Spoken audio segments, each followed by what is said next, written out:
Okay, in this recording, we're going to continue our talk about endocrine system. From the last session, if you remember where we ended up talking about solubility of the hormones and the classes of the hormones. So we said that steroid hormones are going to be lipid-soluble hormones. Then we have protein hormones and biogenic amines, which are water-soluble, except for one biogenic amine, which is thyroid hormone, which is lipid-soluble. And the solubility of hormones has to do with how these hormones interact with the cells, but also how they travel throughout our body. So let's look at hormone transport first. The solubility affects hormone transport because we know that hormones are traveling through the blood. And so if you are a hormone that is water soluble, then you can just simply dissolve in plasma. Plasma is mostly water. And I'm talking about blood plasma. Blood plasma is mostly water, and so water-soluble hormones can simply dissolve in the plasma and travel through the blood that way. However, it's a little more difficult for the lipid-soluble hormones, for the steroid hormones, because they're not soluble in water. And so what the lipid-soluble hormones have to do is they have to attach to a protein carrier, and this protein carrier is going to act kind of like a little boat for the hormone, so that the lipid-soluble hormone can travel through the blood plasma, and then they're not clumping together. Because if you can imagine what happens when you mix lipids with water, they separate into two different layers, right? So you don't want to have lipids sticking together in your plasma, so these carrier proteins help with transportation of these lipid-soluble hormones. Now, we said that the protein or water-soluble hormones do not require a protein carrier because they can simply dissolve in the blood plasma. However, the carrier protein has one other function, and that is that it offers protection from degradation for those hormones. And so a lot of protein hormones, protein hormones and biogenic amines, a lot of those water-soluble hormones actually do take advantage of the carrier protein, so that they have protection from degradation and they don't break down very fast. So that's how hormones are transported. Now, in order for the hormone to actually go and interact with the target cell, it has to detach from its carrier protein. It doesn't take the little boat with it when it goes towards the cell. Okay, so the plasma proteins, actually the biggest group of plasma proteins are these carrier proteins, and we'll see that in chapter 18. Okay. So that's about the transport. The interactions of hormones with target cells are also dependent on solubility.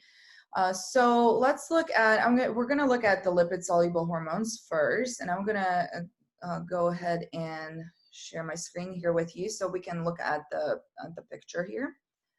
And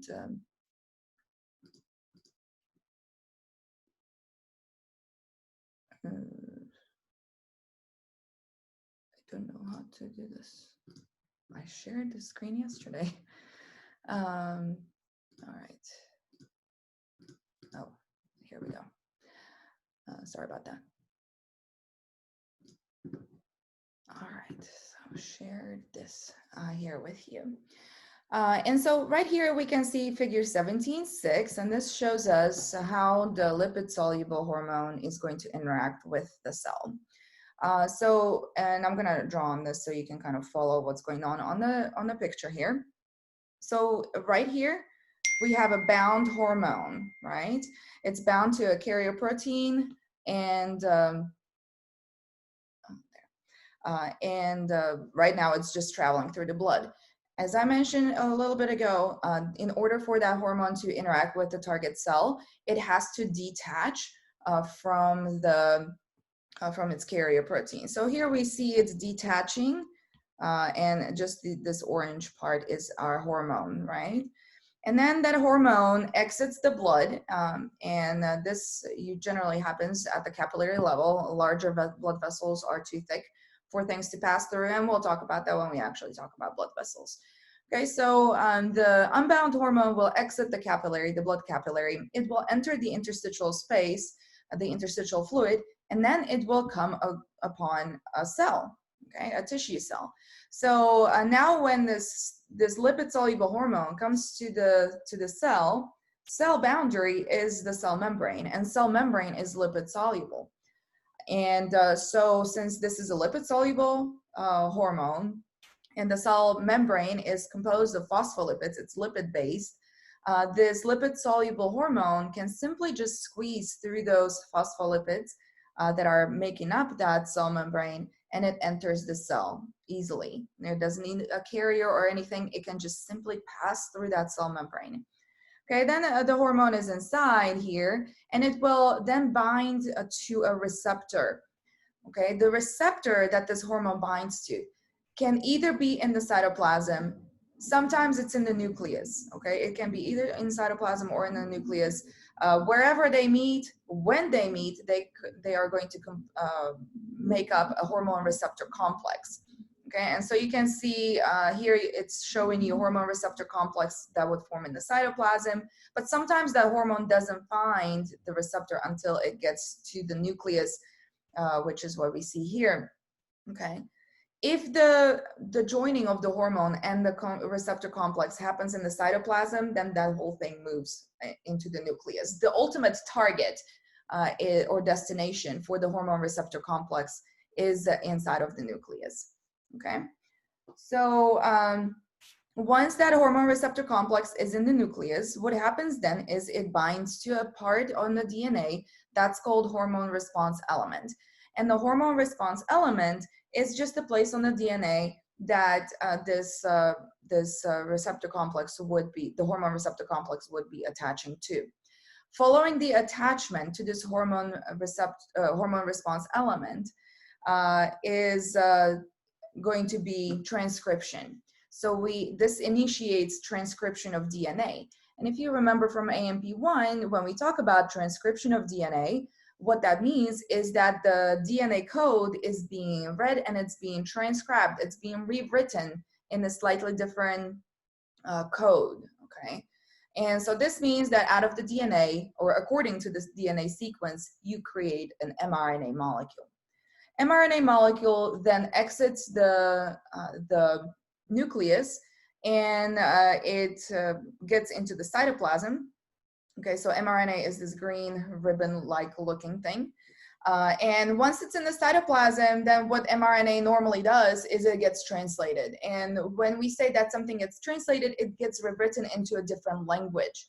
Okay, so here we're not using the just slightly different code, we're using a completely different language. Remember, we read mRNA in groups of 3 in those codons, and according to those codes, we piece together amino acids into a protein, okay? Ribosomes are the organelles that translate the mRNA into a protein. And then you get a protein at the end of this process, okay? So this mRNA gets translated to multiple times, many, many times by a bunch of ribosomes, and you just keep creating this, this protein in the cytoplasm. And then what this protein does, so after all these specific steps, what then happens is that this protein is going to either alter the structure of the cell or the function or both. Usually if you alter the structure of the cell, that is going to alter its function in some way as well.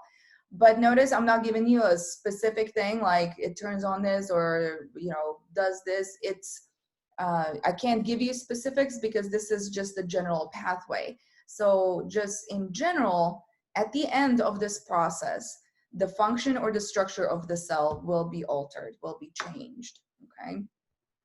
And how or what actually exactly happens, it depends on what hormone we're talking about here, okay?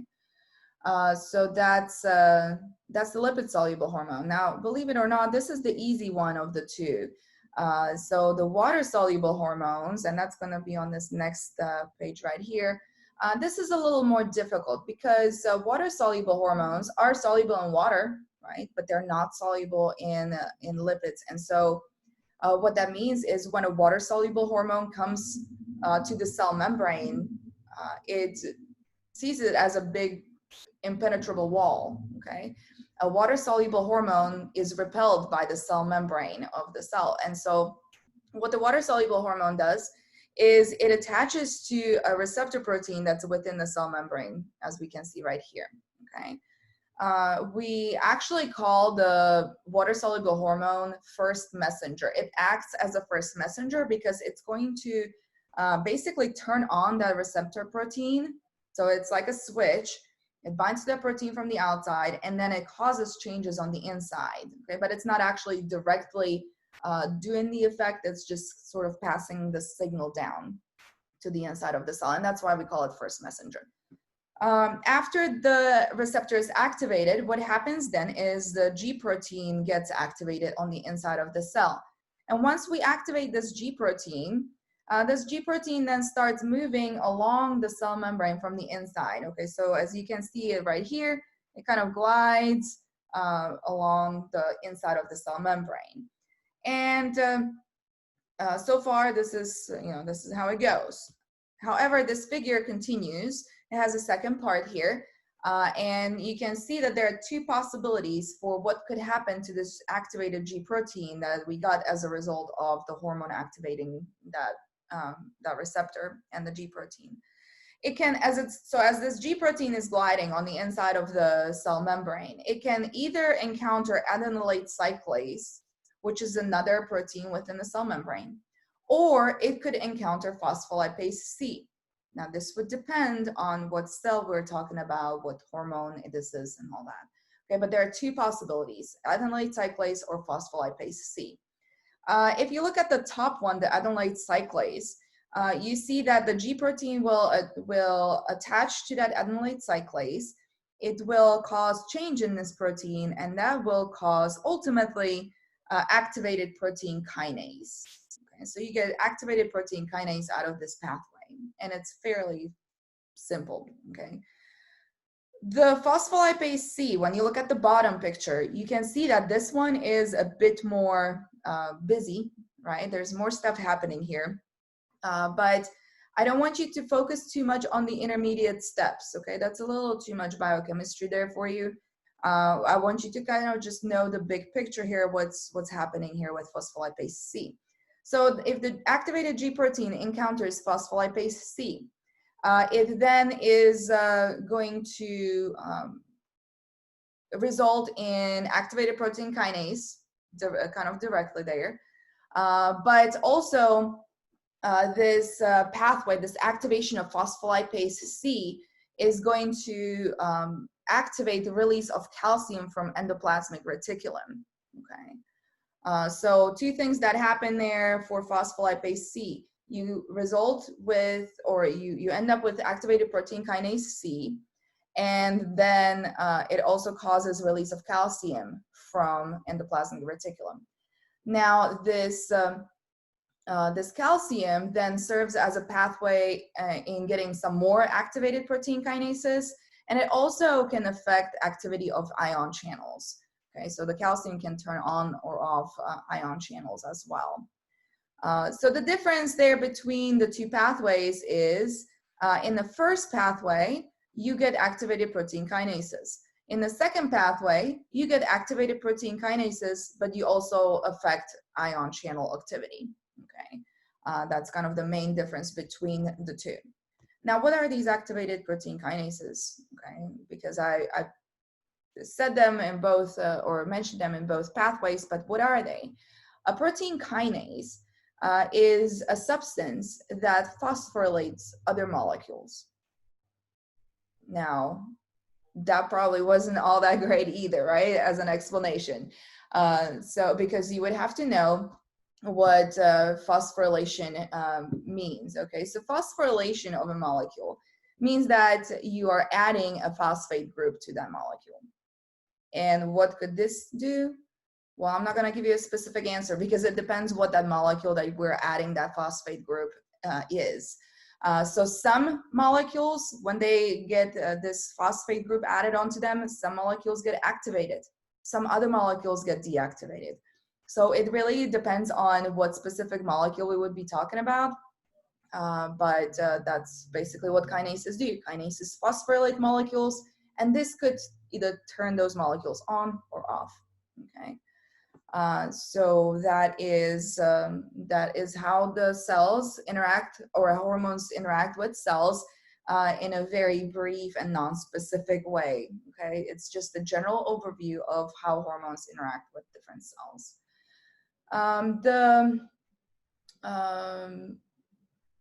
The effect of hormone on a cell depends on levels of the hormone. So the more of the hormone you have present, the higher its effect is going to be, and vice versa. So if you have very low levels of a certain hormone, then it's not going to have a profound effect on your body. So that's that about the levels of hormone. And we can change levels of hormone if we're talking about increasing levels of hormone. We can increase hormone by hormone synthesis. Okay, so the only way to increase the levels of hormones and biologically, like within your own body, is by synthesizing more hormone. Okay, you could also inject hormones, but we're not. That's artificially enhancing your hormone levels. And how we eliminate hormones is your cells can use it. So if the cells interact with the hormone and they uptake that hormone, then the levels of hormone decreases in your blood. We can also decrease levels of hormones by elimination of the hormone by kidneys. So some hormones are eliminated by urine. And then we can decrease levels of hormones by breaking down the hormone in the liver. So those are three ways that we can decrease the hormone level in your body.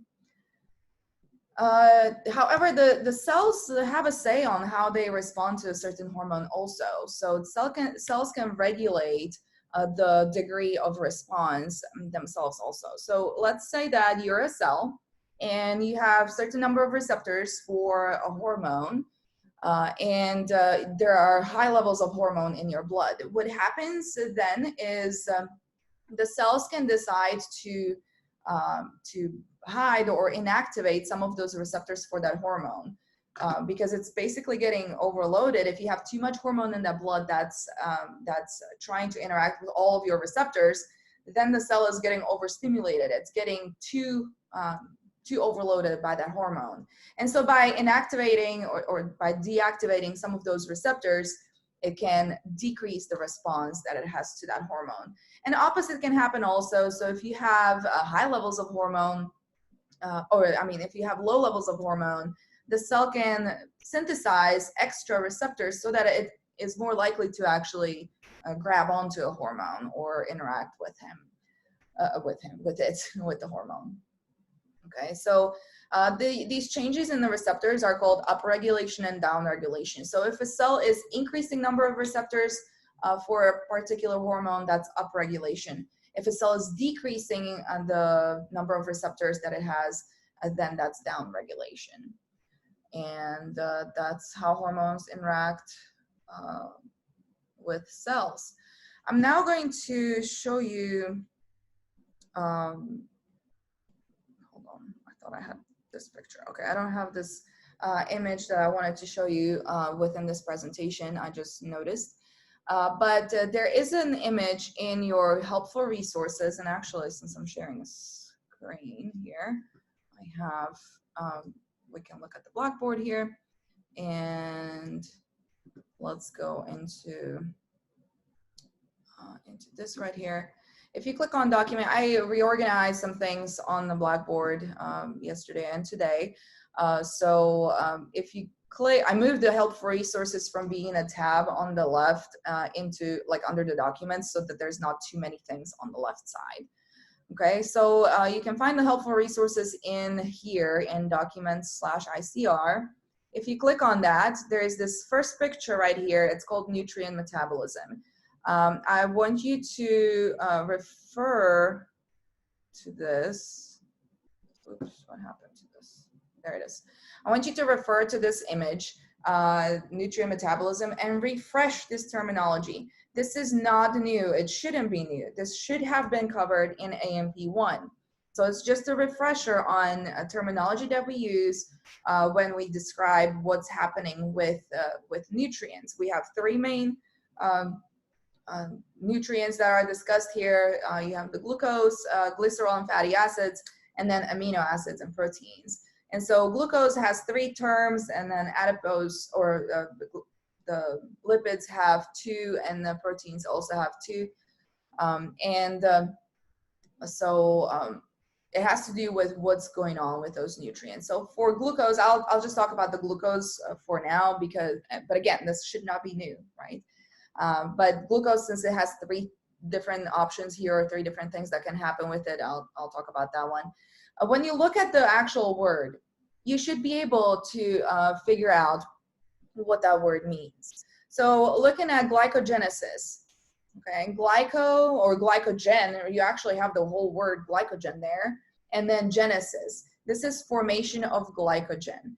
And glycogen is a storage molecule of glucose. This is where glucose molecules get linked together into a larger molecule, at which point it no longer is called glucose, now it's called glycogen, okay?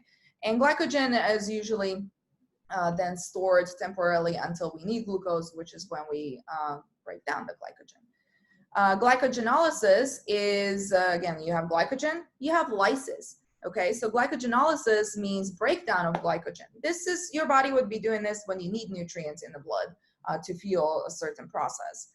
And then we have gluconeogenesis here, and this neogenesis only happens with carbohydrate, with glucose.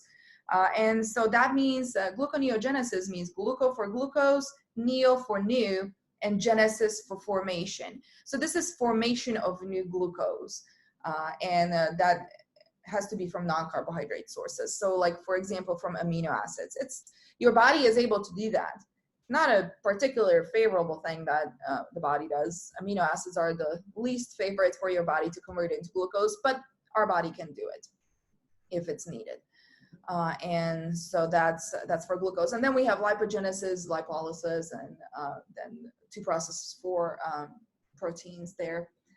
So consult that picture, make sure that you review what these terms mean, because they are going to be used whenever we're talking about the different endocrine glands, okay? As far as when we talk about results, what does that hormone do? You'll see these terms. So it's important that you know what they are. Okay, going back to my image file here, we're now going to talk about hypothalamus and the pituitary gland. So we're now getting into the specifics of the different glands. And so if we look at this, the hypothalamus is, actually, before I get to that, one thing that I forgot to mention. So we talked about the upregulation and downregulation, but I forgot to talk about your hormone interactions here. What that bottom part basically says is that different hormones and hormone receptors can interact with each other, and they can have 3 different possible interactions with each other. The interactions can be synergistic when one hormone supports the other or enhances the effect of the other. So where 2 individual hormones would have the same effect, but when you put them together, they have way more profound effect. Estrogen and progesterone are a great example of synergistic effect, of hormones that have a synergistic effect. Permissive is where one hormone is allowing action of another hormone. We see this in oxytocin and prolactin relationship. Oxytocin is responsible for ejection of breast milk during lactation. Prolactin is a hormone that stimulates formation of breast milk. And the biggest stimulus really for breast milk formation is the breast getting empty when the infant is drinking the milk, or when the mother pumps, if that's how she's removing the milk. And we'll talk more about lactation at the end of this semester. Okay, that's our last unit is going to be reproductive system. So we'll get back to that, but those 2 are usually used as a representative hormones for the permissive action. And then antagonistic effect is where the hormones have opposing effects. And a classic example here are insulin and glucagon. Insulin is going to lower the nutrient level in your blood following a meal. Glucagon is going to do the opposite. It's going to increase the levels of nutrients in your blood. Okay, so that's and the antagonistic effects are very important in order to keep things within a certain range. So insulin, as your body detects that nutrient levels are rising, insulin goes and makes sure that it doesn't get out of hand, it doesn't get too high, and then glucagon does the other thing. It increases nutrients in your blood. So this figure, if you're flipping through the textbook, this figure basically summarizes everything that has been said so far. This is just basics of the hormones. And so following this, this is where we go into the specific hormones. So we'll be talking about hypothalamus and pituitary gland. Then we're talking about thyroid gland, adrenal gland, and pancreas, I believe, are all the glands. So I'm gonna go ahead and stop this, and I actually will make another video for the specific glands, so that you're not sitting at one really long video. Okay, so you will find the individual glands in the next recording.